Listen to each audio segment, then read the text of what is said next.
ജനാവലിയെ സാക്ഷിയാക്കി 137ാമത് വെട്ടത്ത് പുതിയങ്ങാടി നേർച്ചയുടെ ചെറിയ കൊടിയേറ്റം. യാഹൂം തങ്ങളുടെ മക്ബറ സിയാറത്തോടെയായിരുന്നു ചടങ്ങുകളുടെ തുടക്കം.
ഹൈന്ദവ കുടുംബങ്ങൾക്ക് പ്രാധാന്യം നൽകി മതസാഹോദര്യത്തിന്റെ സന്ദേശം പകരുന്നതാണ് നേർച്ചയുടെ ചടങ്ങുകൾ. കൊടികെട്ടാനുള്ള മുള വെള്ളാമശ്ശേരി വടക്കേപ്പാട്ട് വീട്ടിൽ നിന്നും കൊടി വാക്കേപ്പറമ്പിൽ വീട്ടിൽ നിന്നുമാണ് എത്തിക്കുന്നത്. ചീനിമുട്ട് സംഘത്തിന്റെ അകമ്പടിയോടെ ഈ മുളയും കൊടിയും നേർച്ച കമ്മിറ്റിക്കാർ സ്വീകരിച്ച് ജാറത്തിൽ എത്തിച്ച് പ്രാർത്ഥനയ്ക്ക് ശേഷമാണ് ഉയർത്തിയത്. Akbar academy of airline studies opposite town hall Tirur. 173ാമത് വലിയ നേർച്ചയുടെ തുടക്കത്തിൻ്റെ ആദ്യ പരിപാടി എന്നാണോ ഈ ചെറിയ കൊടിയേറ്റൽ കർമ്മം ഇന്നിവിടെ നടന്നത്. ഇതിനോടനുബന്ധിച്ചിട്ട് ഇനി ഈ 7 ദിവസം ഈ മക്ബറയിലും ഈ പരിസര പ്രദേശങ്ങളിലും എല്ലായിടത്തും ഭക്തജനങ്ങളൊരു തിരക്കായിരിക്കും. അതേപോലെ അടുത്ത ഞായറാഴ്ച ജനുവരി 4-ന് പുതിയങ്ങാടി നേർച്ചയുടെ വലിയ ചടങ്ങ് തുടക്കം കുറിക്കുകയാണ്.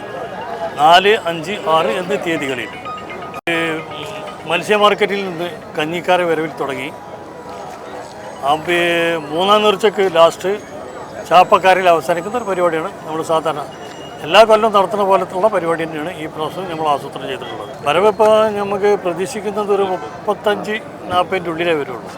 ഇനി അതിൽ കൂടാൻ സാധ്യതയില്ല.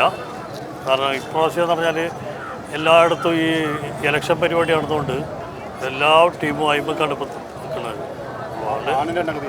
ആന എണ്ണം നമ്മൾ RTO മീറ്റിങ്ങിൽ പറഞ്ഞിട്ടുണ്ടായിരുന്നു 10 ആനയാണ് നമ്മളിപ്പോൾ കൊടുത്തിട്ടുള്ളത്. എല്ലാ കൊല്ലവും നമ്മൾ 10 ആനയാണ് ഇറക്കുന്നത്. ഈ പ്രാവശ്യം 10 ആന തന്നെയാണ്. അതിൽ കൂട്ടാൻ നമുക്ക് പറ്റില്ല. സ്ത്രീകളും കുട്ടികളും ഉൾപ്പെടെ വൻ ജനാവലിയാണ് കൊടിയേറ്റത്തിന് സാക്ഷികളായി എത്തിയത്. ജനുവരി 4, 5, 6 തീയതികളിലാണ് നേർച്ച. തിരൂർ മത്സ്യമാർക്കറ്റിൽ നിന്നുള്ള ചാപ്പക്കാരുടെ വരവോടെ ആരംഭിക്കുന്ന നേർച്ച വാക്കാട് നിന്നുള്ള കമ്പക്കാരുടെ വരവോടെയാണ് സമാപിക്കുക.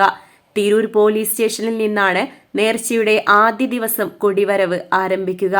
10 ആനകളും വാദ്യമേളങ്ങളും കലാരൂപങ്ങളും അണിനിരക്കുന്നതാണ് കൊടിയേറ്റ ജാഥ. നേർച്ച ദിവസങ്ങളിൽ വിവിധ ദേശങ്ങളായി പെട്ടിവരവുകളും ഉണ്ടാകും. Editor live, Tirur. ഇന്ത്യയിലും വിദേശത്തും airline, airport, cargo, logistics, travel agency എന്നീ മേഖലകളിൽ ഉയർന്ന ജോലി സാധ്യതയുള്ള അന്താരാഷ്ട്ര നിലവാരമുള്ള കോഴ്സുകൾക്ക് world wide top 10 institute premier circle member Akbar academy of airline studies opposite town hall Tirur. കൂടുതൽ വിവരങ്ങൾക്ക് വിളിക്കുക 9388221922. ട്രാവൽ ആൻഡ് ടൂറിസം ഏവിയേഷൻ രംഗത്ത് ഉയർന്ന ജോലി സാധ്യതയുള്ള 3-year ഡിഗ്രി കോഴ്സുകൾ നൽകുന്ന മലബാറിലെ ആദ്യത്തെ എയർലൈൻ ഡിഗ്രി ക്യാമ്പസായ അക്ബർ കോളേജിൽ വിവിധ കോഴ്സുകളിലേക്ക് അഡ്മിഷൻ ആരംഭിച്ചിരിക്കുന്നു.